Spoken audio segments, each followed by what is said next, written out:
Like a superhero's eyes, the Huawei P30 Pro's camera lets you see in the dark and makes objects that are far away appear much closer than they actually are. This is a camera superstar. So let's take a closer look at what we can see through the Huawei P30 Pro's viewfinder. So first off, we've just got the regular view on a one-time zoom, so regular standard camera view. The button down here lets you go to 5-time zoom, and all of a sudden you get a much clearer view of the chimneys in the distance. We go to 10 times and you get even closer.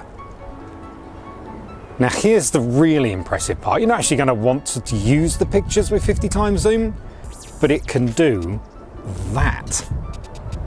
Yes, it's wobbly, but there is the chimney. And it's really quite impressive. I'm going to take this away and you see just how far away that is. And it's all the way over there. And you just saw it super clearly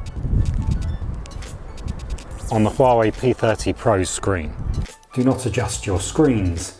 You're in a dark corridor, and I'm going to take a couple of photos with the Huawei P30 Pro in the dark to show you just how amazing this is in low light. So I'm going to take one photo now in standard mode like that, and then in night mode as well. And as you can see, it changes the image pretty rapidly. Now that's done, we're going to take a better look in some light at what's happened. So let's do a live review of the photos we've just taken. This is actually a photo. This is in the dark in that hallway. That is standard photo mode on the Huawei P30. There's actual detail. I'm being quiet because this is pretty astonishing. Don't forget, that is pretty much what we were seeing. That is what the Huawei P30 Pro saw. Now interestingly, this is night mode. Between the two, this is a standard photo using the regular lens. Now the colours are correct here. You can see where it's pulling in light from underneath the door. The door is white, the toy is blue, so you get a really great picture despite it being pitch dark. Now with night mode, it actually gives a blue hue everywhere, and we found this consistently with the P30 Pro. You don't really need night mode anymore. The camera on its own does a fantastic job at taking photos in the dark. You get just as much detail in night mode, but the colour's a little bit strange. This is a way more accurate photo than that. Night mode has suddenly become redundant because Huawei's done this incredible job with the main lens. What makes all this photo magic possible? These 3 camera lenses on the back and this little sensor right next to it. So there's 3 lenses. The main one has got 40 megapixels. It's a wide angle lens with an f1.6 aperture. That's key to those low light shots. It's joined by a 20 megapixel ultra wide camera lens, and that's got an f2.2 aperture. And then finally, you've got the 8 megapixel telephoto lens. Now this is hidden inside here. When you actually see one of these phones, this looks as if it disappears into the depths of the phone. It's hidden away inside in a way that normal camera lenses just sort of appear to be sitting almost on the top. This is because it's a periscope telephoto lens. Most telephoto lenses sort of extend out of the body like you'd see on a regular camera, but obviously that's not possible on here because it would make the phone either ridiculously large or look very stupid. So what Huawei's done, a periscope zoom lens works with a series of lenses inside to move up and down, or side to side I believe in this case, and uses those different lenses to amplify the image. And you get that magnification in an optical way, not digital, up to 5 times with this phone. And as you can see from the results, it's really very impressive. When you go to 10 times, it's a combination. It uses the optical zoom and it uses digital to enhance those images further. And there is very little fall in quality. When you go to 50 times, it's all digital. So you're getting that drop in quality that we used to see with a 1 or 2 times zoom. Now you only see that quality drop with 50 times zoom. Finally, we've got this sensor here. This is called a time of flight sensor. We're seeing this on a few different smartphones, quite often around the front too, for secure face unlocking. Here it deals with depth sensing and everything like that. You get better bokeh shots, you get better edge definition, you get benefits throughout the camera by using this system, which works like a sonar. It sends out a signal which it then measures when it returns to the phone. It's using a very similar system to a sonar that we might see on a submarine or something like that. And it's a very, very clever piece of tech. Is the camera perfect? No, it's not.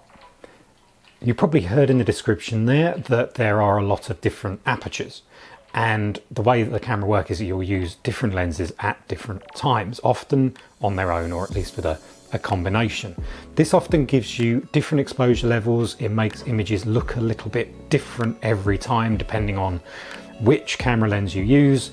And the phone does struggle a little bit with picking the right one, the one that looks the best. And that makes it difficult for us as the person using the phone and taking the pictures. We're never quite sure which lens is going to make it look best, which minimizes the amount of editing that we have to do. So there is some work to be done on the software that lies behind all of these cameras. We know it's got the ability, we're just waiting for it to come out. Are there any other problems? Well, not really. It's a little bit sharp around the edges, a little bit like the Mate 20 Pro was. So it can be a little bit tiring to hold after a while just because of those slightly too tapered edges. But you get one of these little silicone case in the box, and we've been using this, and it not only protects the phone because this is a delicate glass body that you would not want to drop, but it makes it more comfortable to hold over long periods of time. The biggest problem, you can't buy it in the US. You can buy it in the UK, in Europe and China and many other places, including Canada, but you can't buy it in the US. So if you want Huawei P30 Pro and you live in America, you're going to have to import one. And that comes, of course, with all of those problems around it. Warranties and extra prices and waiting for delivery and all sorts of issues. So the biggest problem with the Huawei P30 Pro is you might not be able to buy one. The Huawei P30 Pro has a 6.47 inch OLED screen and the resolution is 2340 by 1080 pixels. You can see it here playing a music video compared with the iPhone XS Max, which is at the bottom. And it's instant. You can straight away see how much more natural and how much more realism there is in the iPhone's screen than there is on the P30 Pro. P30 Pro still looks great and we have enjoyed watching video, but have missed the realism that you get with, say for example, the iPhone that you can see here and the Galaxy S10. As we've come to expect from Huawei, they've come up with some fantastic colours for the P30 Pro. You're seeing two of them here. They're ridiculous names. We'll get that out of the way first. On the right is Breathing Crystal. Of course it is. And the one laying down is Amber Sunrise. Now, at first, you're going to say, ooh, the Amber Sunrise, that's the one for me. Don't be too quick to choose it. Beautiful though it is, Breathing Crystal, well, that's the dark horse. It's got so many colours in that body. You will get a different look every time it catches the light, and it's fantastic. The Huawei P30 Pro has got an in-display fingerprint sensor. Shock and horror, right? Because usually they're unreliable as hell and we don't want them. The one in here, not that case at all. It's been consistently reliable, and really that's what we want. And Huawei has said it's not updated the sensor as such, it is an improved sensor and it's got improved software behind it. And as you can see, it's really very fast and very reliable. When we get it wrong and it doesn't unlock, normally it's because we're not doing it right rather than the phone being not very good at unlocking. And we really think that's a big step forward over the Mate 20 Pro and many other in-display fingerprint sensors that we've used recently. Another point to note is the notch at the top of the screen. It's quite small. They've made a definite effort to make this a much smaller notch than usual, certainly compared to the Mate 20 Pro where it's massive. This doesn't have the same secure unlocking features as the Mate 20 Pro though. It does have face unlock and it is reliable and fast, but it's not super secure. Let's have a quick spin round of the design. You can see both the amber sunrise and the breathing crystal colours in the shot here. And the body is wonderfully smooth. It's not super glossy. There are fewer fingerprints that we picked up on this one than the breathing crystal, which is a little bit more glossy. The design is very similar to if you mated, forgive the pun, the Mate 20 Pro and the P20 Pro together. You have a design that's quite similar. It's very tapered around the edges, and that is quite sharp when you're holding it. Obviously not painfully so, but it does get fatiguing after a while. The body itself is quite top heavy, so when you are holding it you notice that there is a little bit more weight at the top, and that's all to do with this camera array. What it isn't though is overall very heavy. It's less than 200 grams, which for a flagship phone these days is actually fairly reasonable. The design is quite unusual too because it has flat edges, flat top and bottom rather. This is quite rare to see, but it does make the phone have a little bit of character, which, to be honest, the design is missing. We're missing some of the visual excitement that you get from a Huawei phone over the last couple of generations. The Mate 20 Pro looked really different. The P20 Pro looked really different. This one looks, well, a little bit more ordinary. The colours really help, so don't choose a black one, choose either one of these or the Huawei or Aurora colour. When you first use the P30 Pro, you'll notice that there is no speaker at the top here, hidden inside the notch or anything like that. So how do you hear calls? Well, like the fingerprint sensor, Huawei's put the speaker inside the screen itself.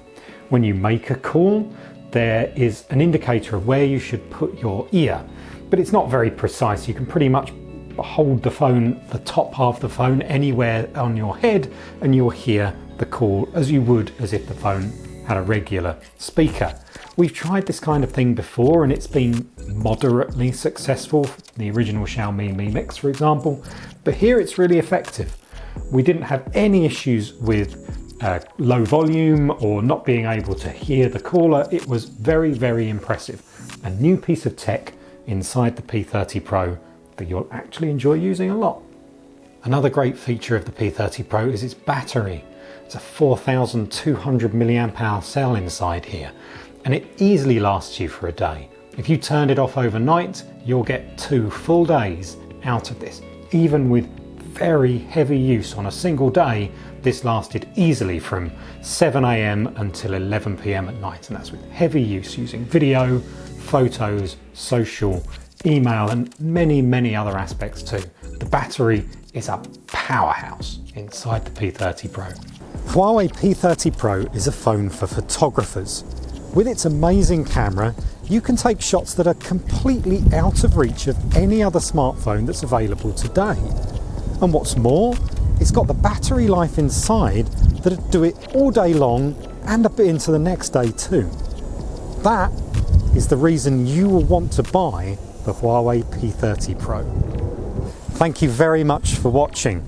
If you enjoyed this video, we're pretty certain you're going to enjoy the rest of the stuff that we make, so make sure you check them out. And of course, don't forget to subscribe so you're first to see what's coming next.